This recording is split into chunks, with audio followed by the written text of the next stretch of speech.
Okay, good afternoon, good evening. In this screencast, I wanted to talk about one of my favorite topics, excess Gibbs free energy models. And so hopefully this screencast will serve as a basic introduction to excess Gibbs free energy models. And, what we mean by excess Gibbs free energy models are essentially activity coefficient models, right? We don't call them activity coefficient models because when we develop models for excess Gibbs free energy, GE. Reason being is our activity coefficients are directly related to GE, right? RT log gamma is nothing more than my partial molar excess Gibbs free energy. So the idea is if I develop models for GE rather than my individual activity coefficients, when I back out my activity coefficient expressions, I can be sure that they are thermodynamically consistent. Okay, and so in this talk, we'll talk about both traditional excess Gibbs free energy models, which we need to train or fit on reference binary data. And so there, the basic idea would be we train on binary VLE data so that we can, say, interpolate between data points, extrapolate to neighboring conditions. And additionally, once we talk about our local composition models, if we can train on binary sets of data, we can extrapolate to systems with more than two components. Okay. We'll also talk about a couple of predictive methods. All right. So before we get started, we'll review a couple of basic concepts in terms of VLE and limiting activity coefficients and how we're going to regress our model parameters altogether. Okay, so in terms of a basic review of vapor-liquid coexistence, all right, so we're going to start with a basic PXY phase diagram. So here I have pressure plotted against composition. So my PXY phase diagram for my binary system, temperature is constant. Okay, so our red line here is going to correspond to our bubble line. Right, our bubble line is going to separate our two-phase region from our liquid region. The black curve corresponds to our dew line, separates our two-phase region from our vapor. Okay, we're plotted with respect to the most volatile component, so P1 sat is greater than P2 sat. Okay, and so, if I'm trying to determine which component is most volatile, right, in terms of which one is easier to boil, right, in this case at a given temperature, right, we compare our pure component vapor pressures, right? Our vapor pressure is going to be a measure of the propensity of a component for the vapor phase, right? So the weaker the intermolecular interactions, the greater its vapor pressure, the more that's going to be present in the vapor phase, right? If I think about a system at vapor-liquid coexistence, in a liquid, I have strong intermolecular interactions holding that liquid phase together. In a vapor phase, intermolecular interaction distances are very, very, very far apart, right? And so in going from liquid to vapor, I need to overcome the energy of those intermolecular interactions. All right, so the greater the vapor pressure, the more likely I am to have molecules in the vapor phase, and therefore it must be that my interactions in the liquid are weaker. Okay, so when I plot with respect to the most volatile component, all right, it's going to be the one that's easier to boil. So then if I think about what happens in a PXY, so remember if I have a mixture of, say, composition Z1, so here I have a mixture of, say, 0.5 mole fractions, okay, at this temperature. So I'm at this temperature and at this pressure. As I decrease the pressure, right, here I have a single liquid phase. When I hit my bubble line, okay, that's going to be the point at which my first vapor bubble forms, right? It's when my mixture is going to begin to boil. It'll continue to boil until I hit my dew line, right? After I get past my dew line, I have a vapor phase. Okay, so my mixture is going to boil over this range of temperature or pressures as compared to my pure component limits. My system's going to go directly from liquid to vapor at a single point, right? Liquid to vapor at a single point. Okay. Nonetheless, okay, when I have a mixture, right, that point where I hit my bubble line, we call it my bubble point. Okay, and so if I were to compare the bubble point of mixtures to different compositions, right, I could take that just like P1 sat and P2 sat as to be some sort of indication of the strength of interactions in my liquid phase. Okay, and so if I were to have a mixture so that my bubble point were way up here close to P1 sat, and a mixture so that my bubble point was way down here closer to P2 sat, right, I would say that this mixture is essentially more volatile, right, than that mixture down here. Okay, so before we move on, what's unique again about vapor-liquid separation processes or how they work is for a given mixture of composition Z1, if I reduce the pressure until I enter my two-phase region, I'm going to get phase splitting along an isobar where my vapor composition, what's coming off the top of my column, that Y1 is going to be greater than Z1, and X1 is going to be less than Z1. Okay, and so what that means is my vapor phase is going to have a greater concentration of my most volatile component than the mixture I started with. And in terms of my liquid, right, if I think about X2, the least volatile component, 1 minus X1, that's going to be greater than the composition of that initial mixture I started with. Right? And so by taking my mixture, placing myself in my two-phase region, and getting phase splitting, I'm able to concentrate the most volatile component in the vapor and the least volatile component in the liquid. Okay, and so next, right, we're going to look at deviations from Redlich law, right, which are easiest to predict on my PXY phase diagram. Where again, we're going to keep in mind that as I move down my bubble line, right, you could think about the volatility of my mixture decreasing, right, going from most volatile to least volatile.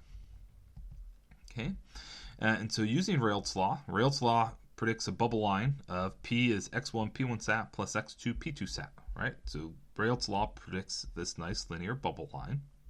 Okay. Using modified Redlich law, right? And so the major limitation or assumption in Redlich law is ideal solution. So in modified Redlich law, we account for real solution behavior by introducing gamma, right, our activity coefficients. All right, and so modified Redlich law is given by this expression. Okay, and so we're going to have deviations from this, linearity expression predicted by Redlich law due to the addition of these gammas. So the two different scenarios we can encounter is one, right? We call it positive deviations from Redlich law, where this dashed line is my attempt to draw a bubble line, right? And so in this bubble line, or this bubble line of my actual system, is greater than the bubble line predicted by Redlich law. Okay, so this tells me that my actual system, right, has a greater bubble point pressure than my system modeled using Redlich law, right? A system in which I assume my solution phase is ideal. So if my bubble line looks like this, so that it's above my Redlich law line, that would tell me for a given mixture, my bubble point pressure is greater than that predicted by Redlich law for an ideal solution. So this would suggest that my mixture is more volatile than the corresponding ideal solution, weaker intermolecular interactions, so unfavorable interactions between component 1 and 2 in my mixture. And numerically, if I look at my bubble line predicted using my modified Redlich law expression, that would mean gamma is greater than 1. All right, so gamma is greater than 1, give us positive deviations from Redlich law, which mean unfavorable cross interactions. The other extreme would be if my actual bubble line falls below my straight line predicted by Redlich law. We call this negative deviations from Redlich law. When I have negative deviations from Redlich law, that tells me for a given mixture composition, my bubble point pressure is actually less than that for the corresponding ideal solution. So it's less volatile. It must be less volatile due to stronger cross interactions between the two components of my mixture. And numerically, looking at my bubble line expression, that would be caused by gammas less than 1. So gammas less than 1 must correspond to these favorable cross interactions. Okay. Excellent. All right, and so now before we talk about models, all right, we're going to talk very briefly about how this whole data reduction process works. Okay, and again, the thing to keep in mind is if I were to flash back here, okay, I could imagine collecting some experimental PXY or TXY data. Okay, and what we want to do is we want to fit analytic equations for gamma to my data. What that'll allow us to do is interpolate between those data points we collected. That would be one. Two would be, when we look at our local composition models, they will have a temperature dependence. So they will allow us to extrapolate to other conditions. So if it's a PXY, we could potentially extrapolate and predict PXY data at reasonably close temperatures. And then by having analytic equations like this compared to just tabulated data, if I think about, say, my mass transfer class, this would allow us to analytically solve our column design problems, right? So I don't need to graphically, design my distillation column using the McCabe-Thiele method, but rather with analytic expressions, I can actually numerically solve my, simultaneously solve my mass, energy, and phase equilibrium relationships. And then also, when we get to local composition models, it's going to greatly reduce the amount of data we need to collect. And how that'll happen is we call them binary interaction parameter models, in that we can fit the models for binary systems, and we can extrapolate and predict behavior for systems of more than two components. So the general way this works is where data reduction comes from is if I have, say, experimental TXY or PXY data, right? Here's my modified Reynolds law expression. Okay, and so all I'm going to do is I'm going to solve for gamma 1 and gamma 2, right? So gamma 1 is y1p over x1p sat. Gamma 2 is equal to y2p over x2p2 sat. So I took my experimental TXY or PXY phase diagram, and out of that I've backed out numerical values for gamma 1 and gamma 2, right? Keep in mind these are composition dependent, right? Gamma 1 and gamma 2 is going to be a function of temperature and composition. And then once I have gammas, I could further go and compute my excess Gibbs free energy, right? GE over RT is just x1 log gamma 1 plus x2 log gamma 2. So where the idea of data reduction comes from is you could take your TXY and PXY phase equilibrium data, and you can reduce it to a single variable GE over RT, right? Where GE over RT will just be a function of composition, and if it's a TXY, temperature as well. Okay, cool. And so what we do is you take your TXY or PXY data, you calculate either gamma 1, you could take that and calculate gamma 1 and gamma 2. And then the idea would be to take your model, all right? So say I'm going to fit 2 suffix Margules equation. So what I'm going to do is I'm going to create an objective function in which I compute the difference squared between my model and my actual gammas, sum those all up, and try and minimize it. Right? So try and minimize the deviation in gamma predicted by my model against my reference data, minimize that to fit my model parameters. Right?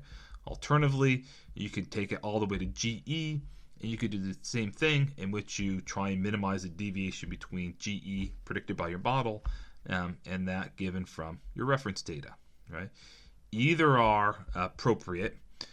Using a lot of the old polynomial-based methods, it was more common to use GE because, as we'll see, there's some physical reason in terms of why the models are what they are. And a lot of these local composition models, it seems more common in practice to fit your gammas. Okay, but that's the general idea behind data reduction, and then how you would actually train one of these models. When it comes to the predictive methods, right, in those cases, our goal is actually to predict our activity coefficients as a function of composition and temperature, and then we could use that to outright predict vapor-liquid coexistence. Okay, and so one thing I'm going to point out, or I'd like to point out, as we work out these expressions, is if I think about compressibility, so Z, right? Z is equal to PV over RT, right? And we said, Z is this term that accounts for deviations from ideal gas behavior.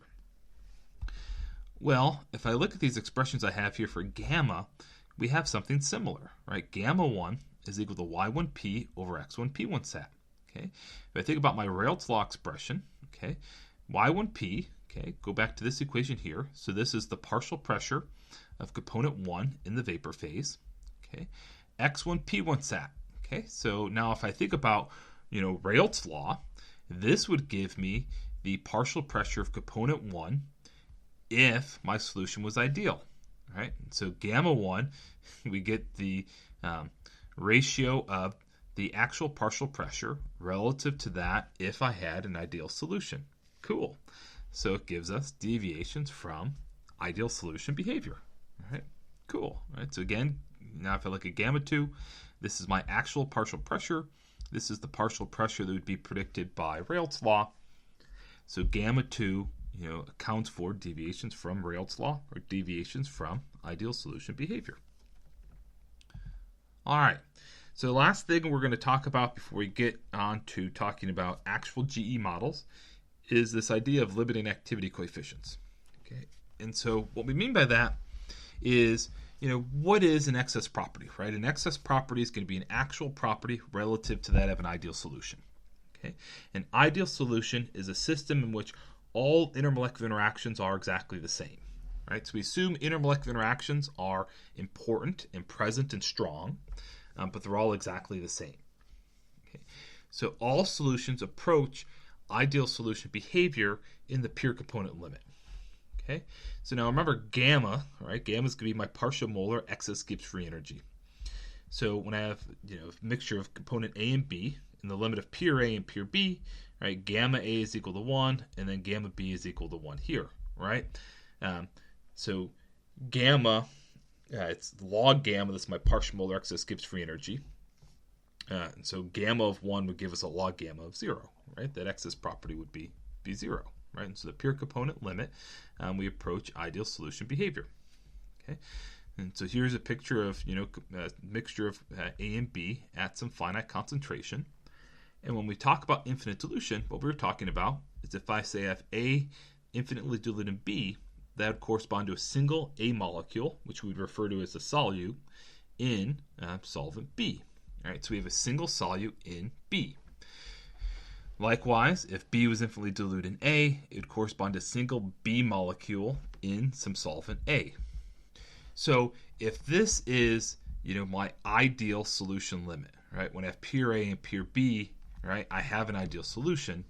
It follows that in the infinite dilution limit, I am as far away from that ideal solution behavior as possible. All right, so these infinite dilution cases, or these cases of limiting activity coefficients, are insightful because they correspond to the maximum possible deviations from ideality. And then also conceptually, when I have just a single solute in my solvent, right, it allows us to focus in or isolate the effect of those solute-solvent interactions. Right here, I have solvent interacting with solvent, but then just solute interacting with solvent. Right, and so it allows me to just focus in on the solute interacting with the solvent. Okay, cool. All right, so now for the main show. Okay, I said we're going to talk about GE models. Okay, in the hierarchy of things, I'm going to break it up into 4 classes. Okay, so class 1 and 3 are going to be these analytic expressions that we're using to correlate and fit to our binary VLE data.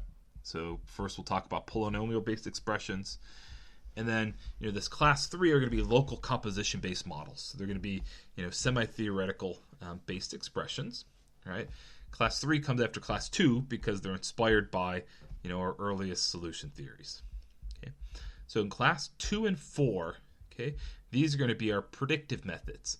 Right? Methods in which we outright try and predict gamma. In class 2, we're going to talk about some very basic or primitive solution theories, where the idea in a solution theory, or the goal is to predict properties of a mixture using only pure component properties. And you can imagine that's a pretty difficult task. And then in class 4, the strategy is going to be to develop strategies to predict our parameters for these class 3 local composition-based models. Okay.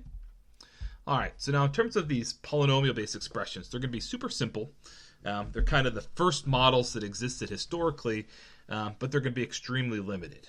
Okay, and where the limitations are really going to come in is that if I have is the extension to multi-component systems. Okay, so when I have more than 2 components, we're going to end up getting these ternary-based parameters, which requires ternary data in order to train them. Right, if I had a system consisting of 4 components, right, I would need actual data for that 4-component system in addition to the 3-component and the binary system. right? So it's the number of parameters adds up very quickly. And with lots of parameters, it becomes difficult to have lots of reliable data in order to fit the models to. Okay, but the general idea is we said that all of our excess properties are going to be equal to 0 in the pure component limit. Right? Why? Because an excess property is my actual property relative to an ideal solution, and all systems approach ideal solution in the pure component limit. Okay, and so we kind of mentioned this before, talking about fitting, say, delta H of mixing, right? And so the general idea is if I just wanted to try and fit a model in Excel, right, a polynomial-based expression, right? What I'm going to do is I'm going to try and fit an expression of the form GE over RT is equal to x1 times x2 times some function of x1. Okay, so the general idea is this function of x1 could be anything. All right, it could be a polynomial of any order or any other complicated function you want to fit. Okay, by multiplying by x1 times x2, this guarantees that in the pure component limits that GE is equal to 0. Why? Because in the pure component limits, either x1 is 0 or x2 is equal to 0. Right? So this product will be 0 in both pure component limits, so that we can be rest assured that my excess Gibbs free energy is predicted to be 0 in the pure component limits. Right? So that gives us the ability then to fit or use any old function that we want. Here, general strategies to use polynomial-based expressions. Okay. So another way that this is commonly written is that after we do our data reduction to get GE over RT, I'll commonly divide by x1 times x2, right? So that all you're trying to do is find a function that can fit this term, right? And so, so we did data reduction or kind of briefly talked about it. We said, a lot of these old models, work with GE, right? Why? Because if I were to plot GE over RT x1, x2, just by visually looking at the data, you can get a good idea of what type of model you need to, fit the data, right? Is, GE over RT x1, x2, if it appears to be approximately equal, approximately constant, well, then this would just be a constant. If it looks like, it's well correlated so that I could fit a straight line to it, then this becomes a straight line, et cetera, et cetera. Okay. So, the types of models that are going to fall into this are going to be the Margules and Redlich-Kister, which we'll talk about. Then another very common and useful model that's used a lot is the Van Laar expression.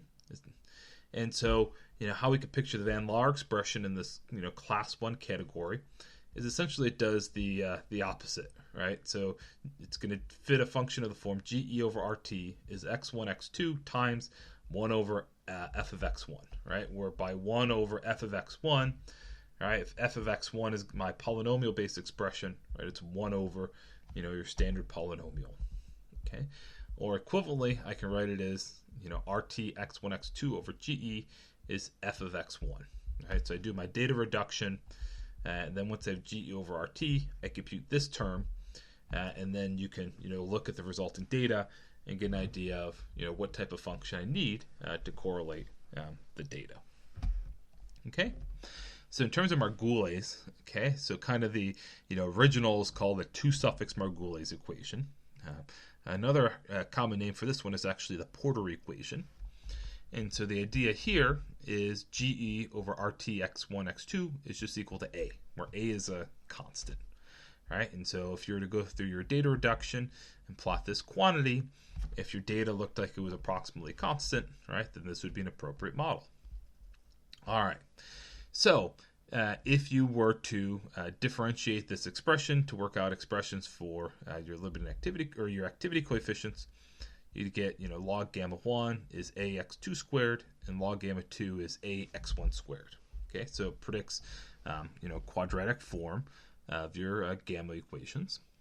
Okay, and then, the two-suffix Margules equation we call symmetric, right? And so the idea there is if I were to look at my limiting activity coefficients, so the limiting activity coefficient of gamma 1, so the limit that x1 goes to 0 or x2 goes to 1, log gamma 1 in infinite dilution is equal to A. Likewise, limiting activity coefficient of component 2.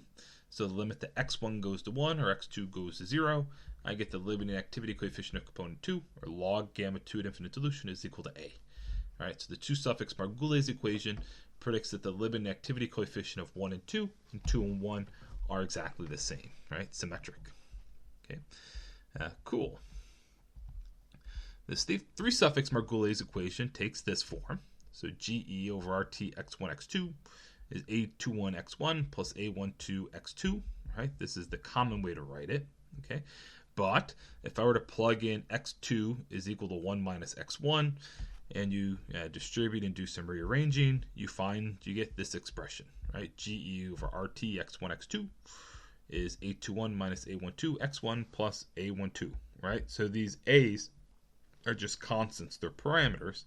And so, this you could think of is, you're fitting a linear function, right? So this takes the form of mx plus b, right? This would be my slope, and that would be my y-axis intercept.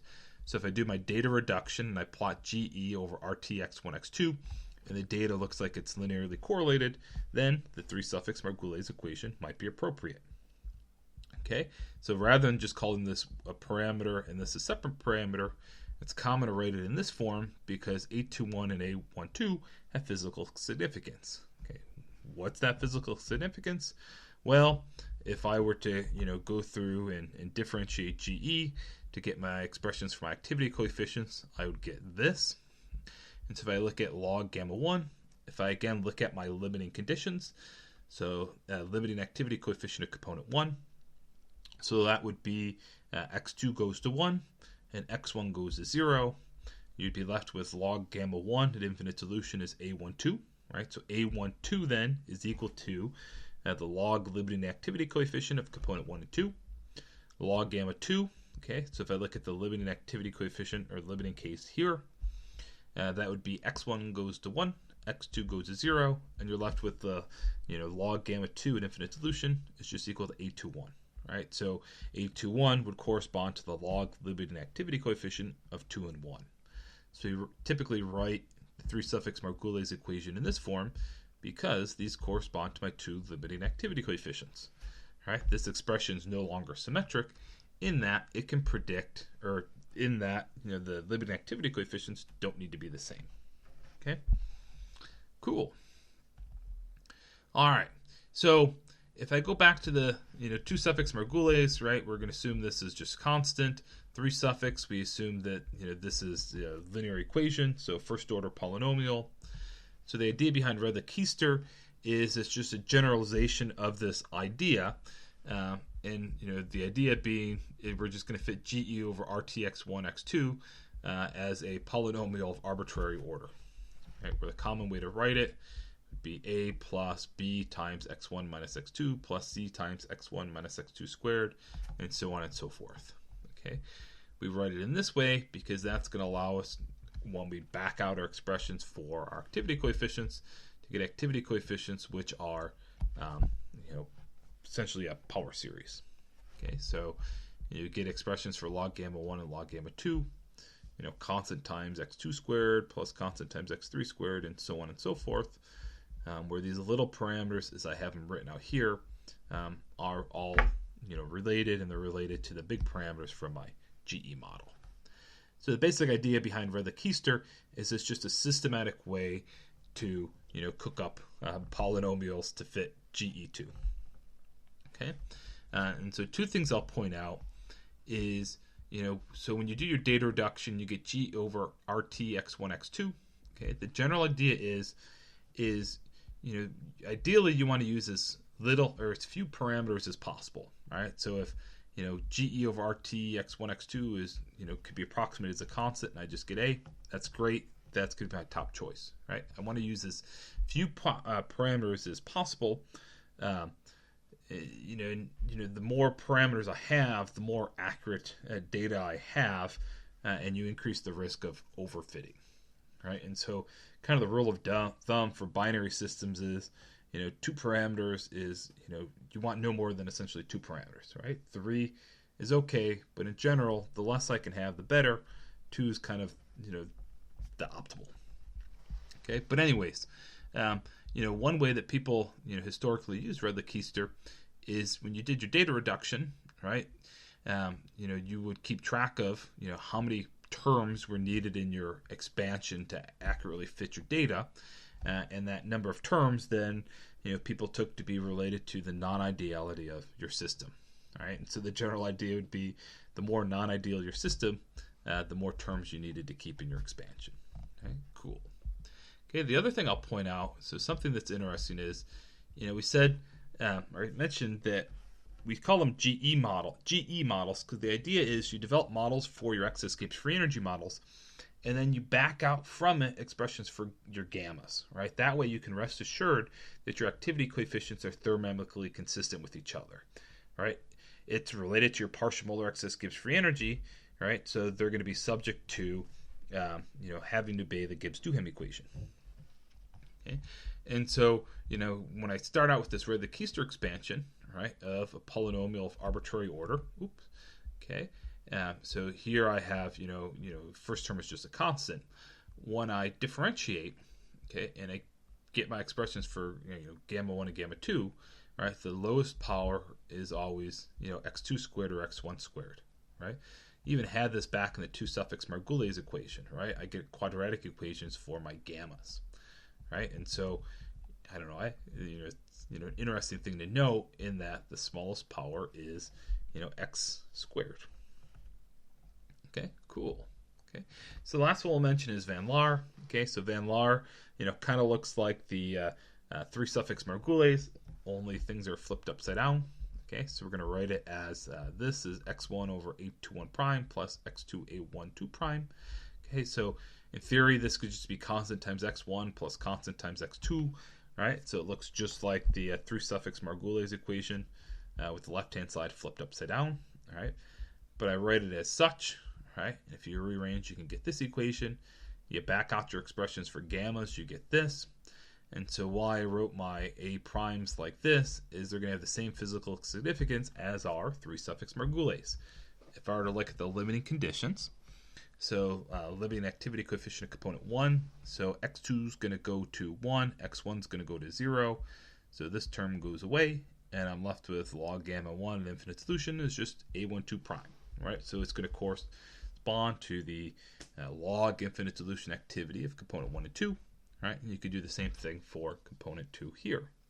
All right, so limiting activity coefficient, so we'd have x1 goes to 1, x2 goes to 0, that term goes away, and log gamma 2 at infinite solution is equal to a21 prime. Okay, so this is the Van Laar equation. Okay, so Van Laar equation we'll talk about was actually, kind of the original solution theory, but now it's essentially just used in terms of correlating data. These parameters are adjustable. And Van Laar of these polynomial-based expressions is actually really pretty good. All right, so if you needed to correlate binary data and you need something simple, Van Laar is pretty good. It can even predict LLE, but it's going to be subject to the same limitations of challenges arise when you try and expand to more than systems containing more than 2 components. Okay, all right. So now when we talk about solution theory, so the idea here is we want to predict our excess Gibbs free energy using only pure component properties.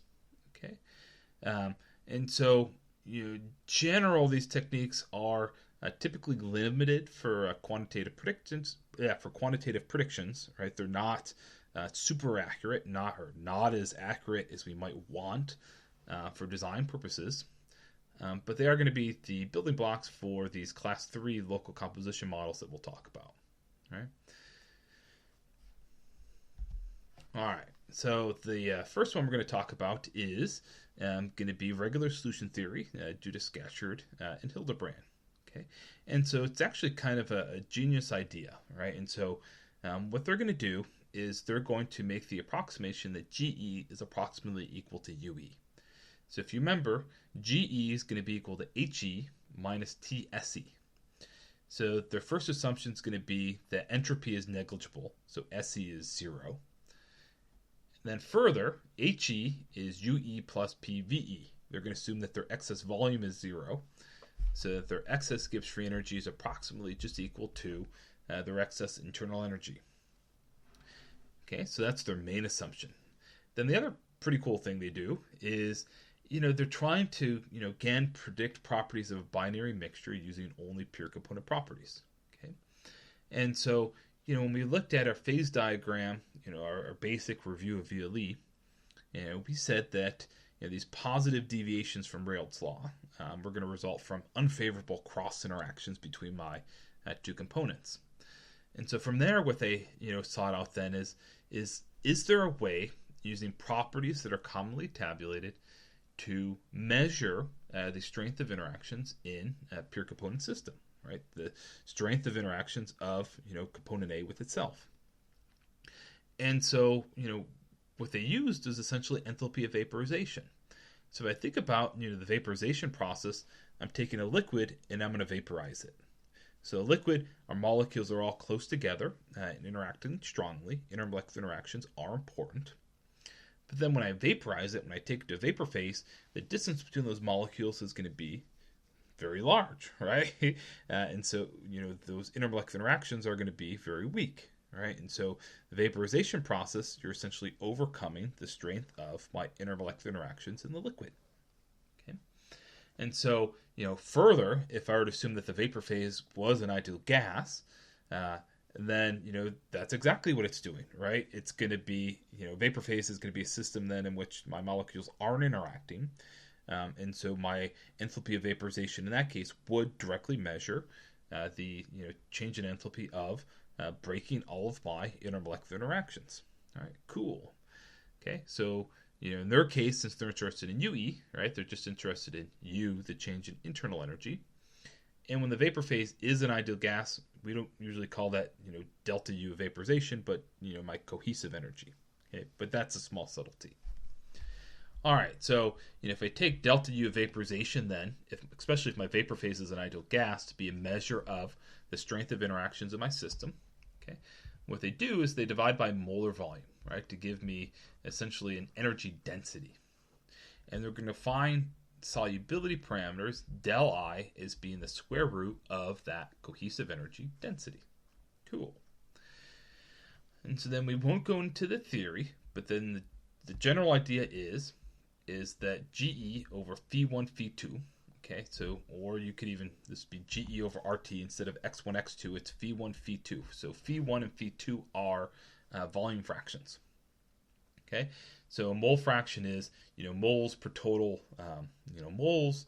Volume fraction is volume per, total volume, okay? So volume fraction is meant to give some sort of indication of, how much space in that total system, each component occupies. Right? In general, it's going to be more useful for solution theories. Okay, but anyways, it'll have the same purpose that in the pure component limits. So the limit of pure component 1, phi1 goes to 1, phi2 goes to 0. Pure component 2 limit, phi2 goes to 1, phi1 goes to 0. Right? So by multiplying by phi1, phi2, we ensure our GE model gets the proper pure component limits, and then this is the equation we're fitting, right? And again, we won't go into details of the derivation, but if you just conceptually look at it, okay, so ideally this should be a capital V to agree with here, okay, but this would give us the again, we're assuming excess volume is 0, so this would give us the molar volume of my binary mixture, okay, and what I'm multiplying that by is, so del 1 and del 2, okay, this is a square root of my cohesive energy density. So I'm comparing the cohesive energy density of my two components, and then I'm squaring it, okay? And so it's going to be, it's going to have units of, energy per unit volume that I multiply by volume. Okay, cool. Okay, so, essentially what we're doing is we're comparing this term, which is meant to represent the intermolecular interactions in those pure component systems, those two pure component systems, right? And so if you're to work out expressions for our activity coefficients, we get these, where now we have quadratic behavior and volume fraction as we wrote it. Okay, and so this works okay. It's still actually used a lot, and there's some later methods based on it. From general chemistry, you probably learned about likes dissolve likes, Well, this is what gives origin to the idea of likes dissolve likes. Okay, in an ideal solution, gammas are equal to 1, right? An ideal solution, gamma 1 is equal to 1, gamma 2 is equal to 1, or log gamma is equal to 0, right? Or likewise, GE is going to be equal to 0 in an ideal solution. How I'm going to have an ideal solution is I have an ideal solution when del 1 and del 2 are equal. When two components have equivalent cohesive energy densities, that's going to result in a GE, close to 0. Okay. The more similar those cohesive energy densities, the smaller my value of GE. All right, cool. The more different the cohesive energy densities of my two components, the more chemically different those two components are, the greater my deviations from ideality. Cool. Okay. Our one limitation, though, of regular solution theory is going to be that this is a difference squared, right? And so regular solution theory can only predict log gammas greater than 0 or gammas greater than 1. It can only predict positive deviations from Redlich law. Okay. On the flip side of things, okay, the other, the next one model we'll talk about is the Flory-Huggins equation. So the Flory-Huggins equation was derived by two people independently. Paul Flory here in the U.S. Huggins, I apologize, I can't remember his first name, in France, if I recall correctly. But they both derived their equation independently, and that's where it gets named the Flory-Huggins equation. Right, and so since we are in Ohio, I'll put in the plug-in that Paul Flory was a polymer chemist and Nobel Prize recipient in 1974, and then his PhD was from none other than the Ohio State University. Okay? Although his career, his independent career took place in Stanford. But anyways, so while regular solution theory assumed that GE was equal to UE, so they ignored the entropic contribution and they assumed that SE and VE were 0. In the Flory-Huggins equation, they're going to ignore the enthalpy case, right? So they're going to essentially assume they have an athermal solution. So athermal solution, their excess enthalpy is equal to 0. So the GE is equal to negative TSE.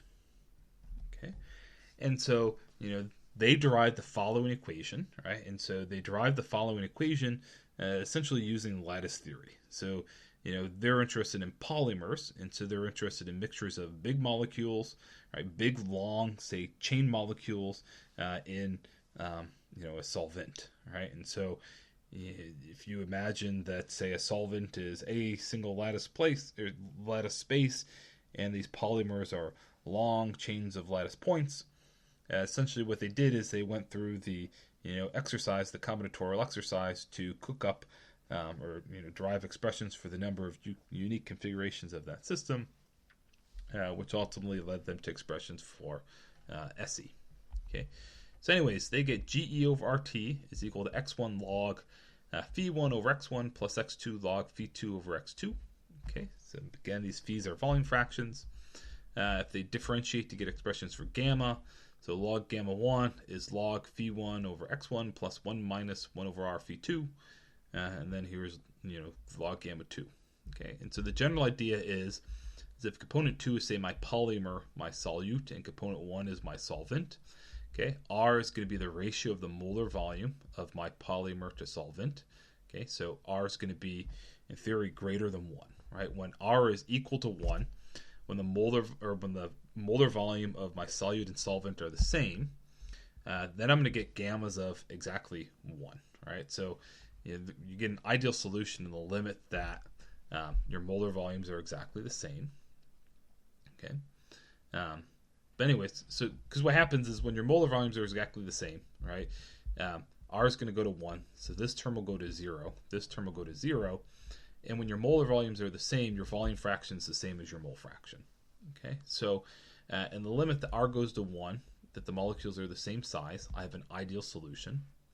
Okay. For all other cases, whether it's V2 is greater than V1 or V1 is greater than V2, right, we get values of log gamma less than 0 or gamma is less than 1. Right. So the Flory-Huggins equation predicts negative deviations from Redlich law. Those negative deviations from Redlich law result from size asimilarities of my two components. Okay, cool.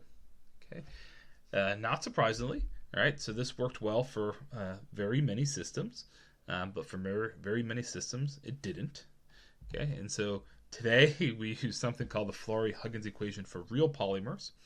And so all we do there is we still assume my excess volume is equal to 0.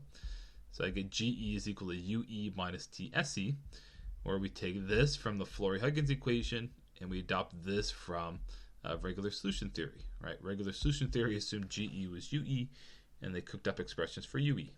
Okay, and so when I combine the two, we generally write it in this form. Okay, where my regular solution theory equation, right, I have my volume fraction here, it's squared, and then I multiply by chi, right? So your chi parameter, which we can just get from regular solution theory. Okay, cool.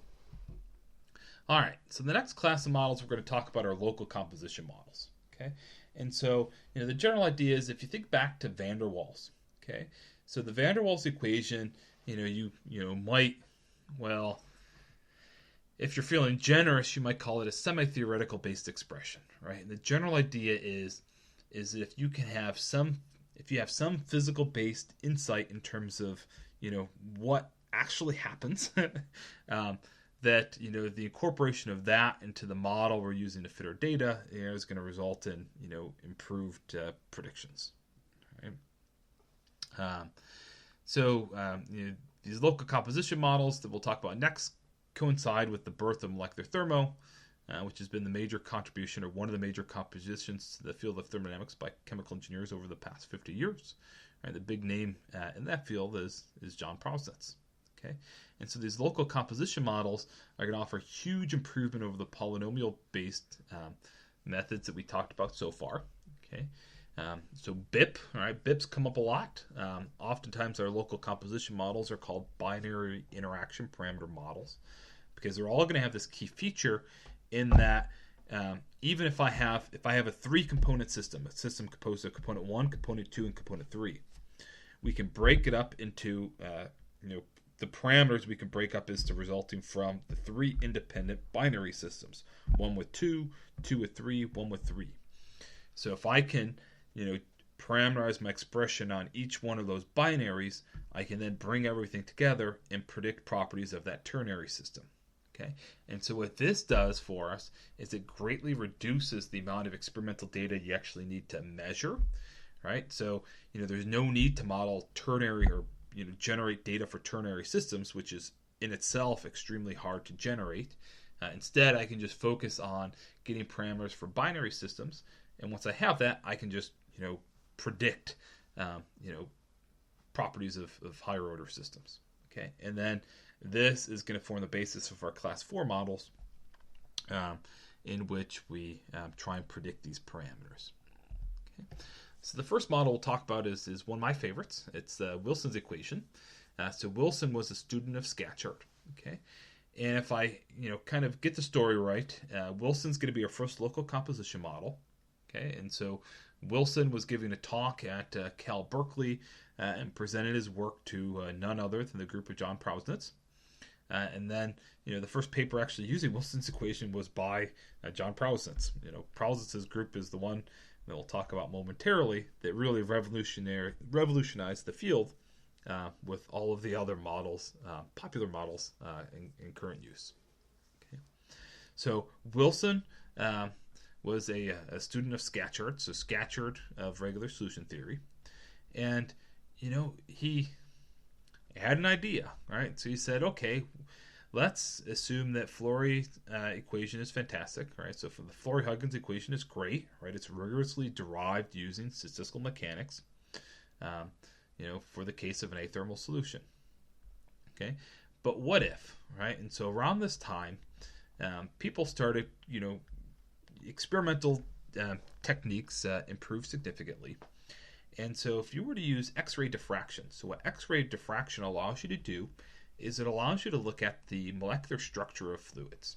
Okay, and what you would find is if you were to say zoom in on even just pure water, right? If I were to zoom in on a system of pure water, what you would find is those water molecules are not homogeneous throughout the system.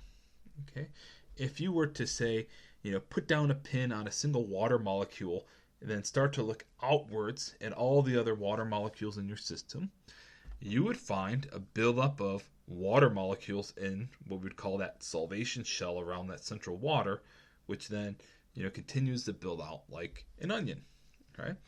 Only once your distance gets a little further out does things start to look a little more homogeneous from the perspective of that central molecule. Right? And I guess what I should say, right, if I were kind of this outlooker, and I was just looking at the solution from afar, yeah, everything would look perfect and homogeneous. But if I were to zoom in and pretend I was one of those water molecules looking out, right, things aren't going to appear homogeneous.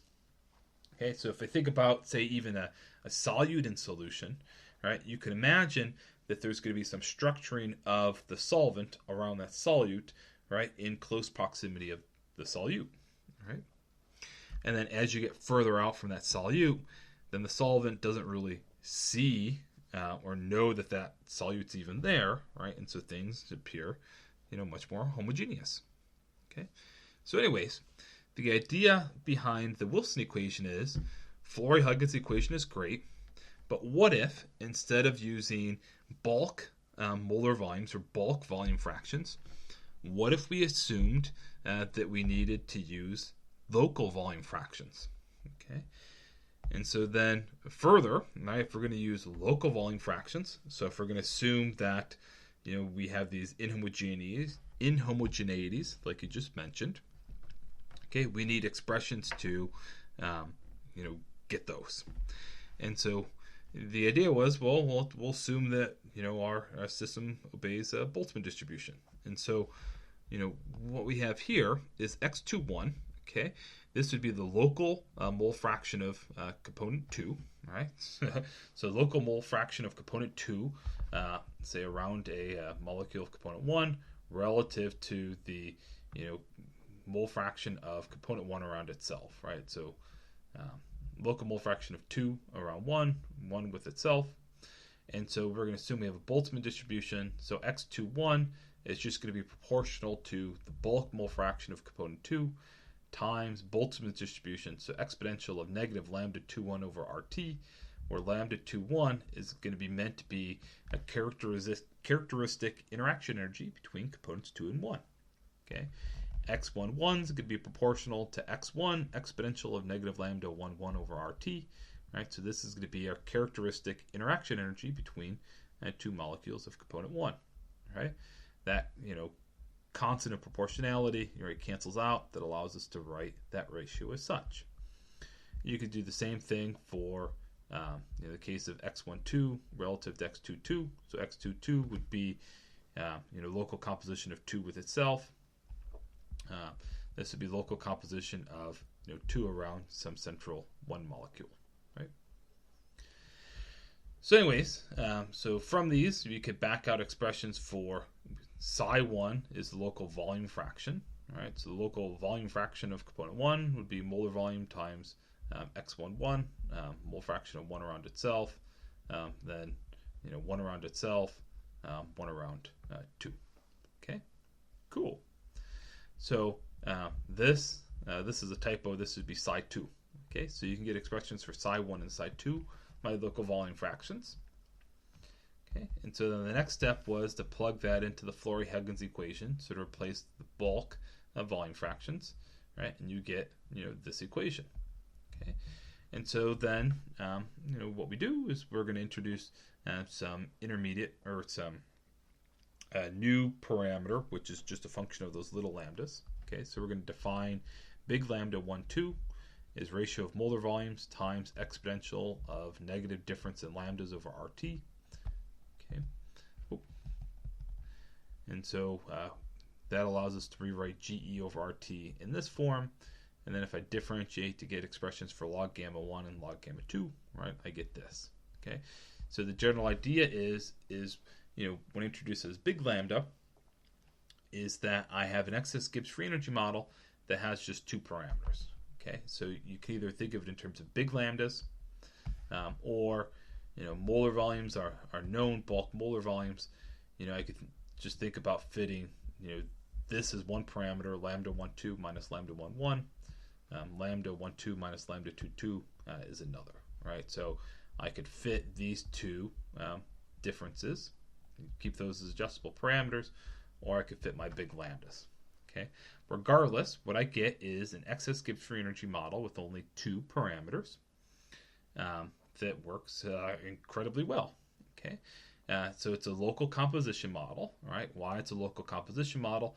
It's based on this, concept that it's local volume fractions that are important. Okay. And then what's nice is, well, we didn't talk about it. The Flory-Huggins equation, you could readily generalizable for a system of any number of components. Okay. And so if you were to go through that exercise, you would find that you could do the same thing for Wilson's equation, where the only parameters that would remain are these binary parameters, right? Lambda 1, 2, lambda 2, 1, and then you'd have equivalents for all the binaries that make up that higher order system. So if I regress Wilson's parameters on a bunch of different binaries, I can use that to model bigger systems. Okay, and so Wilson's equation works fantastically well, right? And so that original Prausnitz paper, so I said they were the first people that actually published a paper using Wilson's equation. So the paper compared Wilson's equation to Van Laar. Van Laar being their top performing or favorite polynomial-based expression, right? And and Prausnitz is kind of one of these big proponents of the model you should use, right? You want to try and reduce the number of parameters in your model. So if I think about PXY data, right? How many data points are you actually collecting, when you measure PXY data, right? Maybe you end up with, 10 data points, right? So, by 10, 10, say, isobars on a PXY phase diagram, right? And so how many parameters can you include on your model, so that you are confident that you are actually, getting physically reasonable parameters, right? If I had 10 data points and have a model with 10 parameters, right? Well, yeah, I'm going to have a fantastic fit. I'm going to get an R squared of 1. But chances are you just overfit your data, right? If you try and extrapolate to other systems, performance is probably going to be rather lousy. Right? And so kind of the goal is to use as few parameters as possible. Prausnitz being the big proponent of just using 2, right? So if you have no more than 2, right? So if I have 10 data points that I have in my PXY data, right, I can be confident that those 2 parameters that I'm fitting are going to be pretty good, pretty reliable. Okay, and then not only that, once we have these local composition models, they're going to allow us to readily extrapolate to higher order systems. Okay, so Wilson's equation does well. They compared to Van Laar in their paper, and Wilson did far superior job to Van Laar for a wide range of systems, right? And again, by did better. We're talking about trying to correlate experimental data with these models, right? We were able to correlate a lot better. Okay. The one restriction of Wilson's equation, which is listed here in the bottom in red, is unfortunately it's not applicable to LLE. Okay. All right. So after that, then came our wave of models from the Prausnitz group. Okay. The first one's going to be the NRTL model, the non-random two-liquid theory. Okay, our model, and the idea is John Prausnitz was is known for being fantastically well in terms of taking solutions theories from chemists and turning them into useful expressions for chemical engineering. And so if I get on an aside, right, one thing that's unique about Berkeley, Cal Berkeley, where Prausnitz was, which is where Hildebrand was, the guy from regular solution theory, is that chemical engineering actually falls in the College of Chemistry. So the College of Chemistry contains chemistry and chemical engineering, right? So the two are in the same building side by side, which allows for a lot of crossbreeding, right? A lot of interesting things come out of that. Okay, so anyways, the development of this NRTL model, okay, what Prausnitz does is he's going to calculate UE, my excess internal energy, using two-liquid theory. Okay, and so then he's going to assume that GE is equal to AE. So you remember GE is HE minus TSE, where HE is UE plus PVE. So essentially he's assuming VE is approximately equal to 0. So he's left with just UE minus TSE, which is equal to AE, my Helmholtz free energy. All right. And then what he's going to do is he's going to use the Gibbs-Helmholtz equation to relate my excess Helmholtz free energy to my excess internal energy. So I take my Gibbs Helmholtz equation, and he's going to integrate from 1 over T naught, my reference temperature, to my temperature of interest. Okay, and so when I do that, I get 8E over T is equal to integral 1 over T naught to 1 over T of UE d inverse T, right, plus constant of integration. All right, so he has this analytic expression for UE from two solution theory. Okay, and then what he's going to do is he's going to integrate that expression, and then to pin down the constant of integration, all right, we're going to assume the value of AE at a given temperature. And so what NRTL is going to assume is in the limit that 1 over T naught goes to 0, so essentially in the limit that the temperature goes to infinity, that my solution is ideal and that AE is equal to 0. Okay, and when I do that using two solution theory, I get this expression for GE, okay, where tau is going to be G12 over G minus G22 over RT. Tau 21 is G21 minus G11 over RT. So these are similar to the little lambdas in Wilson's equation, that these are meant to account for, these correspond to characteristic binary interaction energies. And then, G12 is, kind of like our big lambda. Okay. So G12 though, so it's going to be exponential of negative alpha, all right, alpha 12 times tau 12 and tau 21. Okay. So alpha is actually going to correspond to what he calls our non-randomness parameter. So the inverse of alpha is the coordination number. So in that central solvation shell, or first solvation shell, how many component 1 molecules are coordinated with our component 2 molecules. So you assume that this is the same, and there are some heuristics, generally it's constant for similar types of systems. Okay, so you can think of it as we have a third adjustable parameter alpha, along with you can either think of tau 12 or tau 21 you would fit, or these differences in energies, just like you had with Wilson. Okay, but NRTL does okay. In general, it's going to perform best for aqueous systems involving water. All other systems, though, Wilson would essentially beat it, except, again, Wilson can't model LLE. So if I had, for example, a system with a heterogeneous minimum boiling azeotrope, Wilson's not going to be applicable, but NRTL would. All right. And I should mention, even with this alpha, right, this is still going to be, such that I can train on binary systems and extrapolate to higher order systems. Okay. Then the next model we'll mention is UNIQUAC, Universal Quasi-Chemical Activity Coefficient Model, if I get the name right. And so it's also from the Prausnitz group. Derivation is going to be very similar to NRTL. And in fact, in that paper, he showed how you can use the same sort of technique to cook up all of our expressions. And so essentially he's going to do the same thing, right? And so he's going to assume that he has, expression for UE from two solution theory. Okay, he's going to use the Gibbs-Helmholtz equation, and so he's going to get AE over T is equal to, this integral plus, constant of integration. So where he's going to differ from NRTL, in NRTL he assumed that the limit that 1 over T naught goes to 0, the limit that T goes to infinity, before he assumed he had an ideal solution. Now he's going to assume he has an athermal solution. And so a thermal solution would be a system in which HE is 0. Okay, so one type of model you could use for that limit then would be, say, the Flory-Huggins equation. That's an athermal, solution theory. But what he's going to use is something called the Staverman-Guggenheim Flory-Huggins equation. So it's the Flory-Huggins equation, okay, that accounts for size asimilarity. Then the Staverman-Guggenheim term is going to account for shape effects as well.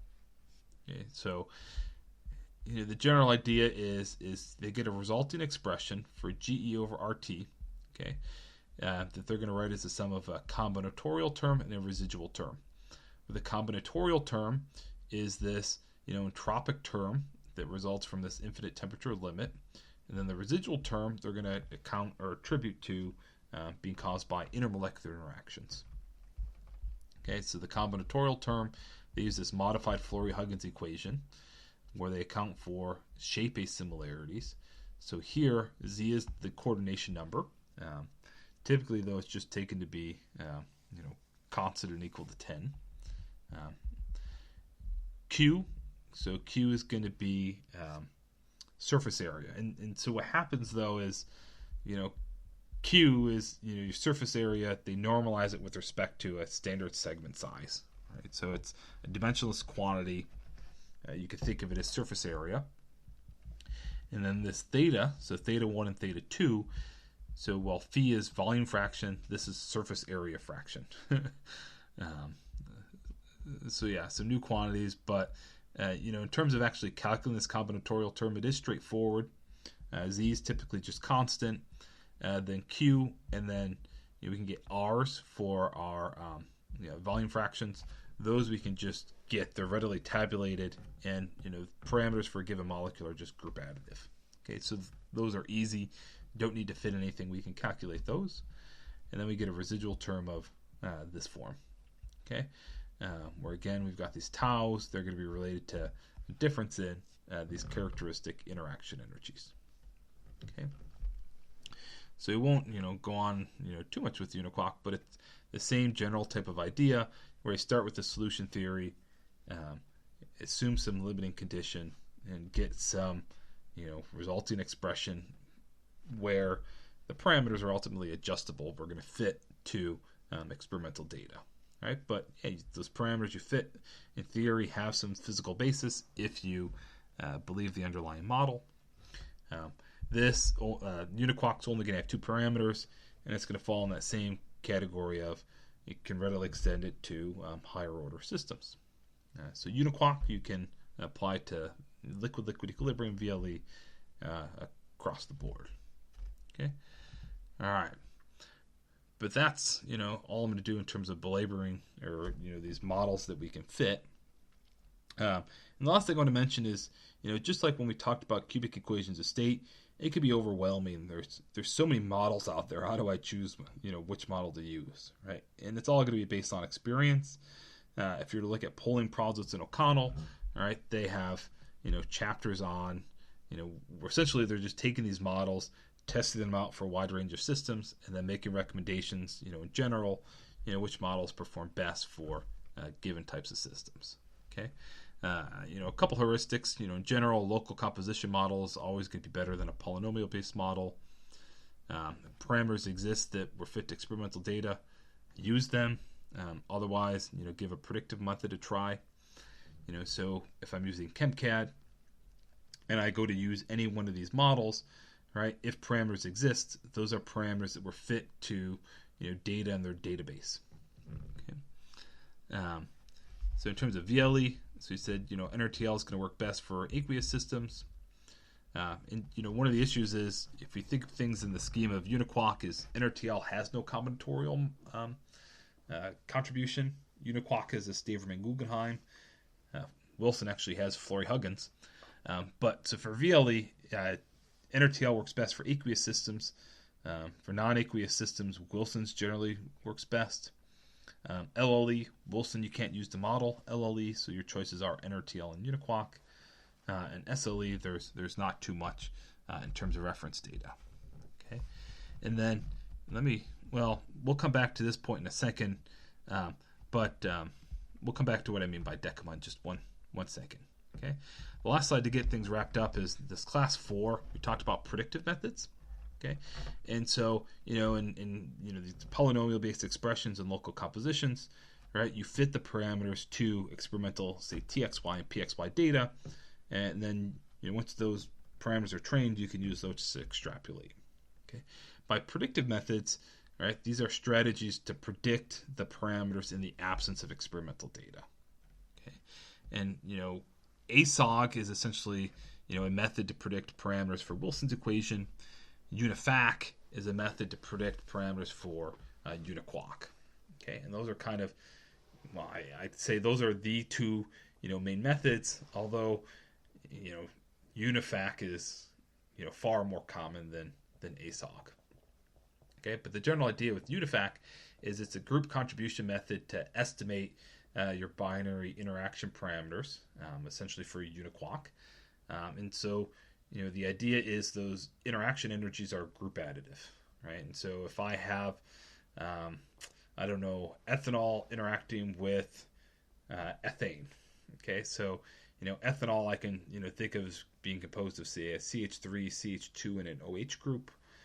The hydroxyl group, the assumption is going to be, interacting exactly the same way with, an alkyl group, whether it's, ethanol or if it's with, propanol with that alkane mixture, right? So we assume that our energies are group additive.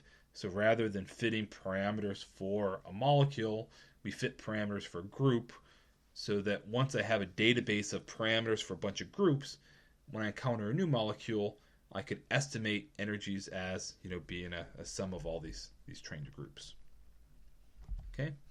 So the last thing I want to mention is on the previous slide, you had mentioned decima. So what is decima? So we looked at DDBST. We took some data from DDBST for a couple of our projects. So DDBST, somehow is related to decima.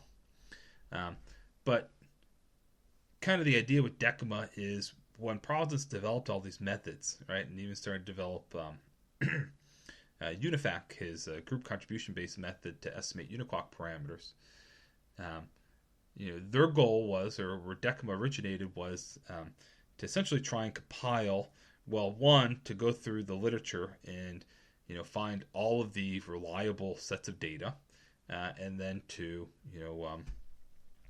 collect that into a single resource. And so decima was all about collecting data so that they could parameterize better or more accurate thermodynamic models. Okay. And so decima has, here we have listed 7 different volumes on vapor-liquid coexistence. Here we have some of them listed. And so, what they do in their volumes is, they publish a volume. So volume 1 just contains aqueous organics. So it's going to be mixtures of water with organic compounds. So they, compile, all of this VLE data. And so here it has a note that there's 504 systems in that volume.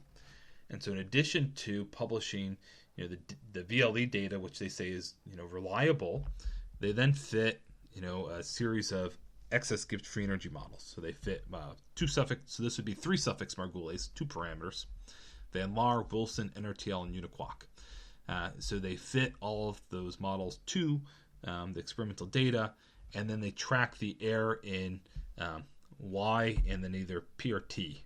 So, if you think about how you would actually predict your VLE, is for a given X, you can then go and, so if it's PXY, so for a given temperature, and if you specify X, you can go and calculate the corresponding Y and P.